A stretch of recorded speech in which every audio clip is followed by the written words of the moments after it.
اور ملینز میں اس کی ویورشپ گئی کئی پلیٹ فارمز کے اوپر. وہ ہماری ایک سسٹر تھیں کے پی سے تعلق رکھنے والی, پٹھان لکی مروت علاقے سے. انہوں نے ایک بڑا کریٹیکل کوشچن کیا اور بالکل درست کوشچن کیا, درست انداز میں کیا. کوئی اس میں نہ لہجے کے اندر کوئی بدتمیزی تھی, نہ کوئی انداز ایسا تھا کہ جس میں لگے کہ وہ کوئی ٹونٹ کر رہی ہیں. وہ تو درد رکھ رہی تھی. الحمدللہ سے تو انہوں نے کوشچن کا آغاز کیا ہے. لیکن پتہ نہیں ڈاکٹر ذاکر نائک کس سٹیٹ آف مائنڈ میں تھے. مولویوں کے پاس بیٹھنے کی یہ بھی ایک نحوست انسان پہ پڑ جاتی ہے کہ وہ مولویوں کے چشمے سے چیزوں کو دیکھنا شروع کر دیتا ہے. یہ دو سوال ایسے ہیں جو مسلمانوں کے گلے کا کانٹا ہے, اور یہ مشکل ترین سوال ہے, یہ ذہن میں رکھیے گا. ڈاکٹر ذاکر نائک جن ٹاپکس کو ایڈریس کر رہے ہیں نا, یہ کوئی مشکل سوال نہیں ہے. مسئلہ تقدیر کو ڈسکس کر لینا, توحید کے حوالے سے ڈسکشن, ٹرینٹی کا عقیدہ, جیزس کرائسٹ سے متعلق گفتگو. اور بھائی یہ صدیوں سے مسلمان کر رہے ہیں, یہ نئے ٹاپکس ہے ہی نہیں ہے, یہ پرانے ٹاپکس ہیں. نئے ٹاپکس دو ہیں جو گلے کا کانٹا بنے ہوئے ہیں مسلمانوں کی, اس لیے کہ اس کا جواب دیتے ہوئے انہی لوگوں کے نام آ جائیں گے جن سے سوال پوچھا جا رہا ہے. لو سامو, سوال نمبر 1, مسلمانوں کی تباہی کی سب سے بڑی وجہ کیا ہے؟ اس وقت جو مسلمانوں پہ زوال ہے اس کی سب سے بڑی وجہ کیا ہے؟ یہ دنیا کا مشکل ترین سوال ہے. اس کا جواب اس لیے نہیں دے گا کوئی مذہبی آدمی انسانوں کی طرح. اسے پتا ہے کہ مجھے مولویوں کو, بزرگوں کو, بابوں کو رگڑنا پڑے گا. ہم یہی تو کر رہے ہیں. میرا نبی سا ہے ہی کوئی نہیں, تیرے بابے تھے شاہ ہی کوئی نہیں. اس میں تو آپ کو گالیاں کھانی پڑیں گی, 5 دفعہ مرڈر اٹیمپٹ کروانا پڑے گا. آپ کی اپنی لائف ونریبل ہوگی, آپ کے ٹیم ممبرز کی لائف ونریبل ہوگی, ان کی فیملیز کی لائف ونریبل ہوگی, گالیاں کھانی پڑیں گی. سبحان اللہ و بحمدی کی فضیلت آپ سنائیں, بسترے اٹھا کے پوری دنیا میں گھومیں, آپ کو لوگ ہار پہنائیں گے. ہاں, آپ کو ایئرپورٹ پہ ریسیو بھی کریں گے, آپ کو اچھے پروگراموں میں بھی لے جائیں گے, پھر آپ کو وہاں سیرے بھی کرائیں گے, ٹور بھی کروائیں گے, جو آج کل مفتی کر رہے ہیں آپ کے سامنے. لیکن جیسے ہی آپ اس سوال کا جواب دیں گے کہ مسلمانوں کی تباہی کی وجہ کیا ہے, غلط جواب تو اس کا دیا جا سکتا ہے, صحیح جواب دیا نہیں تو آپ تختہ مشق بن جائیں گے. اور دوسرا کوشچن کریٹیکل جو اس سسٹر نے کیا تھا کہ بھئی سارا گیٹ اپ ہے مسلمانوں والا, داڑھی بھی ہے, پگڑی بھی ہے, نمازیں بھی ہیں, پردہ بھی ہے, صبح شام قرآن بھی پڑھنا ہے, اور مدرسے کام بھی چوک کے رکھے ہوا ہے. تو مجھے بتائیں اس کا جواب اگر ڈاکٹر ذاکر نائک دیتے تو سب سے پہلے تو سٹیج پہ اور سامنے بیٹھے ہوئے مولوی ان کے خلاف ہو جاتے.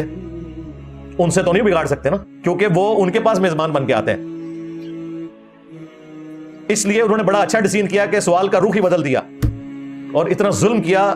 میں ابھی اس کا کریٹیکل انالیسس کروں گا. جو اس نے جو سوال کا جواب دیا ہے, اتنا خطرناک کھیل کھیلا ہے اس بندے نے انجانے میں. میں نہیں کہتا بدنیتی کے ساتھ, بہتر تھا بھائی معذرت کر لیتے, بھائی اتنا مشکل جواب ہے میں نہیں دے سکتا, اگر دوں گا تو میرے قریبی لوگ ناراض ہو جائیں گے, دیٹس آل, ختم کر دیتے.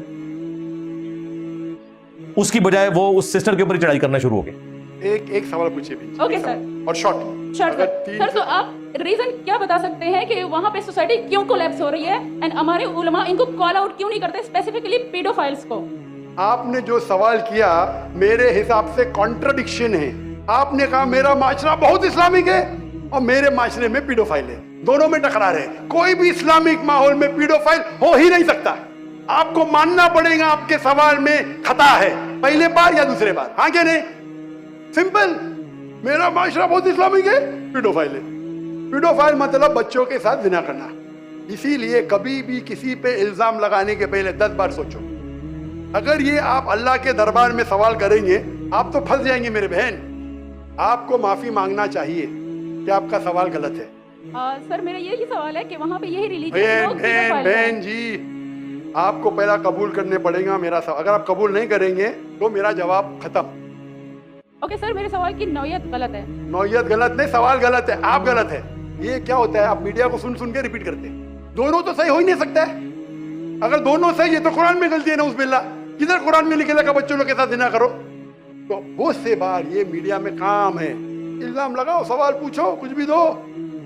قرآن مجید میں لکھا ہے سورہ حجرات میں, سورہ نمبر 49 آیت نمبر 6, جب بھی کوئی انفارمیشن آتا ہے آپ تحقیق کرو اسے دہرانے کے پہلے. آپ سارے مجمع میں دہرا رہے ہیں, ہزاروں کا مجمع ہے, 20,000 25,000, اور آپ یہ کہہ رہے ہیں میرا اسلامک معاشرہ فرقت پیڈوفیلیا ہے, اور آپ اسلام پہ تہمت لگا رہے میری بہن, اور آپ معافی بھی نہیں مانگ رہے. अने आप इस्लाम पे तोहमत लगा रहे मेरी बहन, और आप माफी भी नहीं मांग रहे। अने आप इस्लाम पे तोहमत लगा रहे मेरी बहन, और आप माफी भी नहीं मांग रहे। ये होता है, गलती बोलने के बाद भी माफी मांगने को तैयार नहीं। मैं अब तरतीब से उसको डिस्कस करता हूं। क्वेश्चन उन्होंने जो किया सिस्टर ने वो ये था कि हमारा मुआशरा मजहबी है। नंबर 1, औरतें पर्दा करती हैं और घरों से बाहर नहीं निकलती बिला जरूरत। नंबर 2, मर्द नमाजों में पाबंदी करते हैं। नंबर 3, शबे जुमा और तबलीगी जमात में भी रेगुलरली जाते हैं। नंबर 4, ओवरऑल कंडक्ट इस्लामी है, यानी दाढ़ी पगड़ी ये सब कुछ है। अब मुझे बताएं, इस्लाम यही होता है ना? इसकी बजाय आप ये कहेंगे कि जी ये बजायर इस्लाम है। तो भाई मेरा ये चैलेंज है डॉक्टर जाकिर नाइक के लिए भी, स्टेज में बैठे हुए सारे मौलवियों के लिए भी, कि चलो ये तो हो गया बजायर इस्लाम, तुम बताओ असली इस्लाम किधर है? लो समो। हाँ, असली इस्लाम जामिया अशरफिया के अंदर मौजूद है या मुफ्ती अजीज साहब की बैठक के अंदर इस्लाम मौजूद है, या मदरसा देवबंद में मौजूद है जहां पे कासिम नानोतवी साहब को रशीद अहमद गंगोई ने पब्लिकली 16-17 साल के बच्चों के सामने चारपाई पे लिटा के लाड़ियां करनी शुरू कर दी। मियां लोग क्या कहेंगे? ओ भाई इस्लाम यही है ना। जब गैर मुस्लिम देखेगा या मुसलमान भी देखेगा, इस्लाम क्या वो देखता है कि औरतें पर्दा कर रही हैं, मुसलमान नमाज पढ़ रहे हैं, दाढ़ी रखी हुई है, पगड़ी रखी हुई है, हाफिज़े कुरान है, मदरसे में जाते हैं। ये कौन सी चालाकी है कि जी इसना तो इस्लाम नहीं होता? और क्या होता है इस्लाम? भाई यही इस्लाम होता है। अब वो तज़किया के पॉइंट ऑफ व्यू से अगर ये सारे फ्रॉडिये जिन्होंने इस्लाम का लबादा ओढ़ा हुआ है इस्लाम का जनाजा निकाल रहे हैं, तो उन्हें क्रिटिसाइज करो ना। सवाल पूछने वाले को क्यों तुम तख्त मश्क बना रहे हो? बिल्कुल गलत किया। अपनी गलतियों को छुपाने के लिए सवाल का रुख ही मोड़ दिया। और जो लोग वकालत कर रहे हो कह रहे हैं उनको समझ लगी, और समझ अनुसारी है भाई, उन्हें तो समझ लगी है कि मैं जवाब देता तो बढ़ना क्या है मेरे नाल। उन्होंने सवाल रिपीट भी किया। अच्छा चलो समझ नहीं लगी और बाद में समझ लग भी गई और माफी भी मंगवा ली, उसके बाद तो जवाब देता। जवाब कोई नहीं दिया डॉक्टर जाकिर नाइक ने आज तक। डॉक्टर साहब आपके ऊपर उधार है, आपने इस बात का जवाब देना है कि ये सारे मौलवी जिन्होंने दीन के लबादे ओढ़े हुए हैं ये इतने गैर इस्लामी क्यों हैं, और जिसको आप इस्लामी कह रहे हैं वो दुनिया के किस कोने में इस्लाम पाया जाता है।